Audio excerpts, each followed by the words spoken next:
इस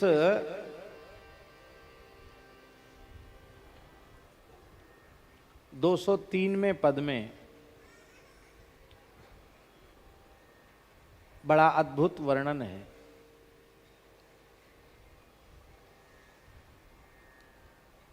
काल का महत्व,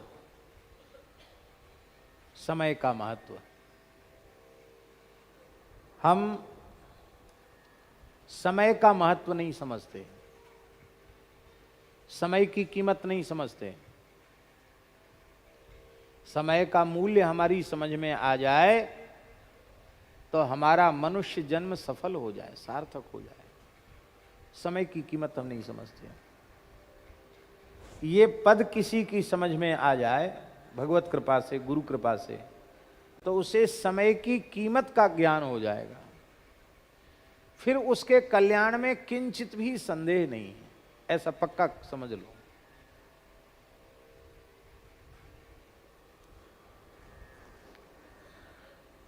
किसी व्यक्ति ने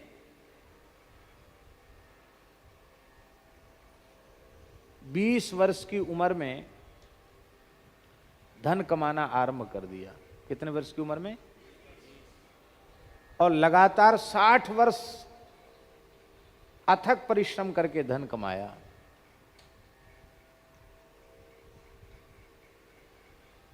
मान लो 100 करोड़ रुपए उसके पास हो गए। कितने? उम्र कितनी हो गई? अरे नहीं, हाँ 20 साल से कमाना शुरू किया, 20 साल तक तो पढ़ाई लिखाई कर, 20 साल से कमाना शुरू किया, 80 वर्ष की आयु तक कमाया। कितना पैसा हुआ? इस 100 करोड़ तो हम बहुत छोटी बात बताने, लोग तो हजारों करोड़ रुपए कमाते हैं, पर हम छोटी छोटी बात लेके चले। 100 करोड़ रुपया कमाया। अब जिसने अपने जीवन के अमूल्य 60 वर्ष खर्च करके 100 करोड़ रुपए कमाए हैं, वो भगवान से कहे कि ये 100 करोड़ रुपए ले लो। कितना? 100 करोड़ रुपए ले लो, हमको 6 वर्ष का समय और दे दो। कितने वर्ष का समय? 100 करोड़ ले लो, 6 वर्ष का समय दे दो, मिल जाएगा? चलो भाई 6 वर्ष तो ज्यादा तुमने बोल दिया, 3 वर्ष का समय दे दो। नहीं। चलो 1.5 साल का समय दे दो। नहीं। अच्छा चलो कोई बात नहीं, 6 महीने का समय दे दो। 100 करोड़ रुपए दे रहे हैं, 6 महीने का समय हमको चाहिए, दे दो।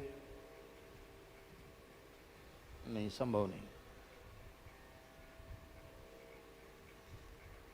तो फिर ऐसा करो, 6 घंटे का समय दे दो। 100 करोड़ ले लो, 60 वर्ष की कमाई ले लो, और कितना समय चाहिए? 6 घंटे। अरे बोले भले आदमी क्या बात कर रहे हो, 6 घंटे? बिल्कुल नहीं। तुम्हें समय की कीमत मालूम नहीं है। बोले फिर ऐसा करो, आपको 6 घंटे का भी समय भारी पड़ रहा है देने को, 3 घंटे का दे दो। वो 3 भी नहीं मिलेगा। 1.5 का दे दो, उतना भी नहीं मिलेगा। अच्छा चलो जाने दो, 60 मिनट का समय दे दो। कितना? 60 वर्ष की कमाई, 100 करोड़ रुपए कमाए, और 60 मिनट हमको चाहिए, दे दो। मिलेंगे? अच्छा चलो जाने दो, 1 मिनट दे दो। 59 मिनट तुम रखो। हम 100 करोड़ दे रहे हैं, 60 वर्ष की कमाई। कितना महंगा सौदा कर रहे हैं, इतना तो रहम खाओ। तो भगवान की तरफ से, शर्मा जी, भगवान की तरफ से कहेगा कि 1 मिनट, 1 क्षण भी नहीं, हुक्म भया कोई रहन न पावे, हुक्म हो जाएगा ना चलने का, तो ज्यों लेखे की श्वास गई आवत न बहोरी। आप इतना समय मांगो कि हमारी श्वास भीतर गई है, अब बाहर आ जाने दो, वो भी नहीं, गई। हमने देखा है, एक बच्चे को मरते हुए देखा, ऐसे किया, बस ऐसे नहीं किया, ऐसे किया। बच्चा बीमार था, हमारे मोहल्ले की बात है, ब्रजवासी बालक था, ब्राह्मण बालक, बहुत बीमार था। डॉक्टरों ने मना कर दिया, तो हॉस्पिटल से घर ले आए। वो लोग रोते हुए हमारे महाराज जी के पास आए। महाराज जी तो त्रिकालज्ञ थे। महाराज जी ने कहा अब तो भगवान का नाम सुनाओ उसको। माने महाराज जी ने कह दिया कि उसका समय पूरा। तो महाराज जी हमसे बोले कि आप चले जाओ, उसको सुनाया। तो हम विष्णु सहस्त्रनाम सुनाए। बच्चा होगा 12-13 साल का, 11-12 साल का होगा, ज्यादा से ज्यादा ऐसे। परिवार के लोग बैठे थे, हम सुना रहे थे विष्णु सहस्त्रनाम। और हम नजर भी देख रहे थे कि हमने कभी मरते किसी को देखा नहीं था, तो हम ये भी देखना चाहते थे कि आखिर ये मरने वाला तो कैसे मरता देखें, ये भी कौतूहल था।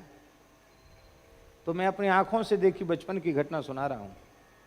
वो बच्चा बेहोश था, ऐसे किया, बस एक हल्का सा झटका आया, ऐसे किया। माने श्वास ली पर श्वास छोड़ी नहीं। हम समझे नहीं कि ये मर गया, हम तो पाठ कर रहे थे। तो एक बुढ़ी मैया बोली, बाबा अब चले हो जा, ये तो गयो। धीरे से बोली, तो हम धीरे से उठ के वहां से चले आए। यमुना जी स्नान करके महाराज जी के पास पहुंचे। ऐसा मन में वैराग्य जगा, अरे राम, ऐसे आदमी मर जाता है, बताओ, इतना छोटा बच्चा मर गया।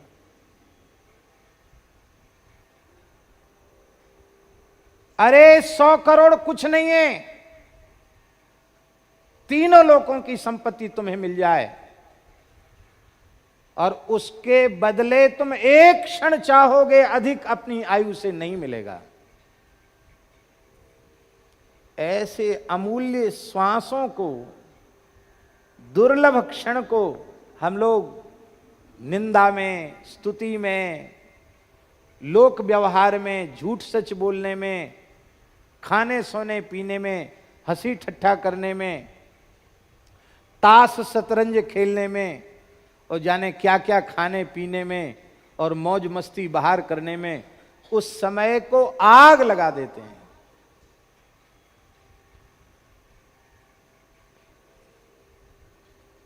जिसने समय की कीमत नहीं समझी, उसका जीवन 2 कौड़ी का भी नहीं है। जिसने समय का मूल्य समझ लिया, उसका जीवन भी मूल्यवान बन गया।